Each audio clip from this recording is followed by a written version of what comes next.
මම දැක්කාතික ජනාධිපතිවරයා මත්ද්‍රව්‍ය නිවාරණය කරන්න මතෙන් දරුවෝ ඈත් කරන්න යම් උත්සාහයක් දරනවා. ඒක හොඳයි. ඒක මම අගය කරනවා. ඒක විය යුතු කාරණයක්. ඒ වගේම තමයි ජනාධිපතිතුමනි මේ මත්ද්‍රව්‍ය සංවිධානාත්මක අපරාධ වළක්වන්න ඔබතුමාගේ ආණ්ඩුව මැදිහත් වෙනවා වගේම ඒකට රාජ්‍ය අනුග්‍රහය දෙන එකත් නවත්තන්න. රාජ්‍ය අනුග්‍රහය යටතේ සංවිධානාත්මක අපරාධ මෙහෙයවීමකුත් අද දකින්න තියෙනවා. රාජ්‍ය අනුග්‍රහය යටතේ සංවිධානාත්මක අපරාධ මත්ද්‍රව්‍ය බෙදාහැරීම් සිද්ධ වෙනවා නම් ඒ රාජ්‍ය අනුග්‍රහය ලබන අයට විරුද්ධ පාර්ශවය පමණක් අත්අඩංගුවට ගන්නව නම් ඔබතුමා අපේක්ෂා කරන කාරණේ සාර්ථක වෙන්නේ නැහැ.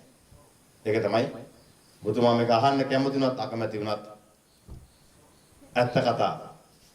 අනිත් පැත්තෙන් පුනරුත්ථාපනය කරන ප්‍රමාණය වැඩි කරන්න. පුනරුත්ථාපන කඳවුරු ශක්තිමත් කරන්න. මේ කඳවුරක් නෙවෙයි ඒ පාසලක් බවට පත් කරන්න.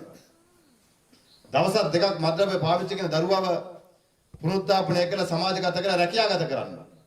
එවැනි දිගු කාලීන සලස්මක් නැතුව අර ක්ලීන් ශ්‍රී ලංකා පටන් ගත්තා වගේ තවත් දේශපාලන ගමනක් නම් ඔබතුමා කරන්න උත්සාහ කරන්නේ ඒ සාර්ථක වෙන්නේ නැහැ. ඒ වගේම අර එක පෑන් පහරෙන් හාල් මාෆියාව නැති කරා වගේ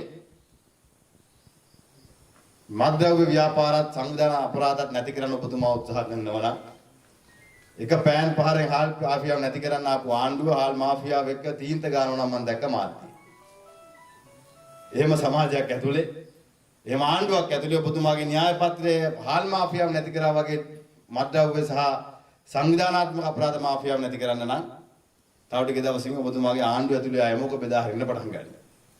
ඒ හින්දා සංවිධානාත්මක අපරාධ නවත්තන්න දැඩි නීතිය ක්‍රියාත්මක කරන්න. හැබැයි ඒක දේශපාලනීකරණය කරන්න එපා. ඒ වගේම එක් එක් කණ්ඩායම් වලට ඒක දේශපාලන රැකවරණය ලබා දෙන්නත් ආණ්ඩුව ලෑස්ති වෙන්න එපා. ඒ සඳහා සාධාරණ අපක්ෂපාතී අවංකව මේ කටයුතු ක්‍රියාත්මක කරොත් මම හිතනවා ඒ ඔබතුමාට දේශපාලනික වශයෙන් වාසි ලැබෙනට වඩා එහාට ගිහු පිනක් බවට පත් වෙනවා. එහෙම නැත්නම් ඒ දේශපාලන හුදෙක් දේශපාලන වාසිය ලබා වාසියක් සඳහා ඔබතුමා ක්‍රියාත්මක කරන්න උත්සාහ කරනවා නම් ඒක ඔබතුමන් එක් රැස් කර ගන්න ලොකුම පව බවටත් පත් වෙනවා. අපි දේශපාලනික වශයෙන් අපි ශක්තිමත් ගොඩනගෙනවා පක්ෂයක් විදියට.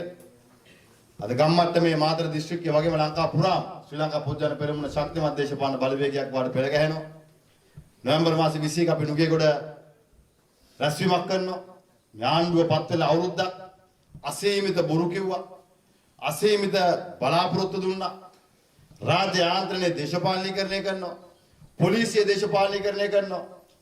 සම්පූර්ණයෙන් අද පොලිසිය එක ගහගන්න පටන් ගත්තා. දෙක කාලයක් තිබ්බා පොලිසියට දේශපාලඥ ආණ්ඩු පක්ෂයේ දේශපාලඥයන්ගේ චරිතය ආරක්ෂා කරන්න.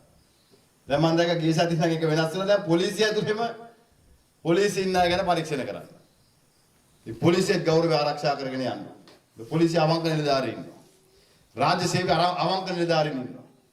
ඒ ගෞරවය ආරක්ෂා කරන්න. මේ ආණ්ඩුව පැහැදිලිව මේ ආයතන වටලා මේවයි තියෙන ස්වාධීනත්වය මේවයි තියෙන ගෞරවයට කියලා සම්පූර්ණ උත්සාහ කරනවා.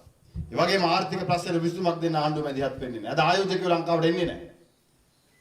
ආයෝජකයෝ ලංකාවට ගේන්න ආණ්ඩුව උවමනාවක් උනන්දුවක් උත්සාහයක් දරන්නේ නැහැ.